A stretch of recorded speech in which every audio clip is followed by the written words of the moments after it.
আমার বাংলা, সঙ্গে থাকুন, সঙ্গে রাখুন। আমার বাংলা। ট্রাকের চাকায় পিষ্ট হয়ে ঘটনাস্থলেই মৃত্যু প্রথম শ্রেণীর ছাত্রী। ট্রাকের চাকায় পিষ্ট হয়ে ঘটনাস্থলেই মৃত্যু হলো খুদে পড়ুয়ার।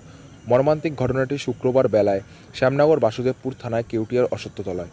মৃতার নাম আরোহী দাস, বয়স 6। স্থানীয় সূত্রে জানা গিয়েছে, মায়ের স্কুটিতে চেপে বাড়ি ফিরছিল প্রথম শ্রেণীর ছাত্রী আরোহী।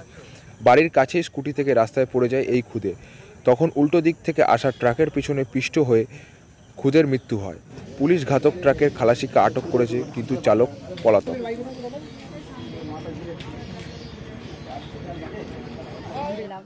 এসে দেখলাম যে বাচ্চারা ওর মা কোলে করে নিয়ে কাঁদছে। তখন আমি জলের বালতি বাড়ি থেকে এনে মনে করেছিলাম যে আছে বাচ্চাটা, মানে জল দিতে শুরু করেছে।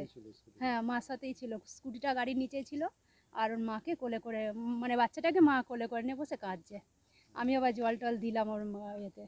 তারপরে আমাকে কে যেন পাশ থেকে বলছে আর জল দেওয়া লাগবে না, তার মানে তখন হয়ে গেছে। হ্যাঁ। কল্পনা পাড়ুই।